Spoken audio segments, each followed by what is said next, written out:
ரசூல் ஸல்லல்லாஹு அலைஹி வஸல்லம் சொல்றாங்க, ஒவ்வொரு மனிதனுக்கும் சொர்க்கத்திலும் அவன் போகக்கூடிய ஒரு இடம் உண்டு, நரகத்திலும் அவனுக்குரிய இடம் உண்டு. எல்லாருக்கும் எங்களுடைய அந்த இடம் எங்களுக்காக ஒதுக்கப்பட்டிருக்கிறது.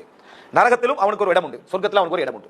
நாம சொர்க்கத்தில் எவ்வளவு இடத்தை வாங்குறோம் என்பதும், அந்த இடத்தை விசாலப்படுத்துவதும், அந்த இடத்தை உருவாக்குவதும், அந்த இடத்துல எங்களுடைய விஷயங்களை தயார்படுத்துவதும் 100% உண்மையானது, 100% நிரந்தரமானது. இந்த உலகத்தில் நம்ம கட்டுவதை விட, இந்த உலகத்தில் நம்ம உருவாக்குவதை விட.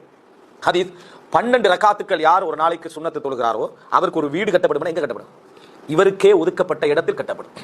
12 ரக்காத்துக்கள் ஒரு 2வது நாள் ஒருத்தர் தொழுகிறார்னா அவருக்கு ஒரு மாளிகை என்ன செய்கிறது?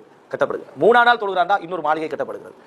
சைத்தான் வருவான், நீ ஒரு ஆள் தானே, உனக்கு இடத்துக்கு 100 மாளிகை விளங்கிட்டா, உனக்கு இடத்துக்கு 100 மாளிகை.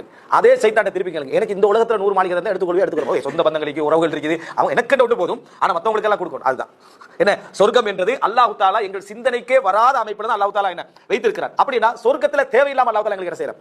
இன்பத்தை வைக்கவில்லை, மனிதனுக்கு நீ விரும்பி அமைப்புல வாழ்ந்து கொள்வதற்காக வைத்திருக்கிறார். எனவே சொர்க்கம் முழுதும் இல்லைன்னா ரசூலுல்லாஹி ஸல்லல்லாஹு அலைஹி வஸல்லம்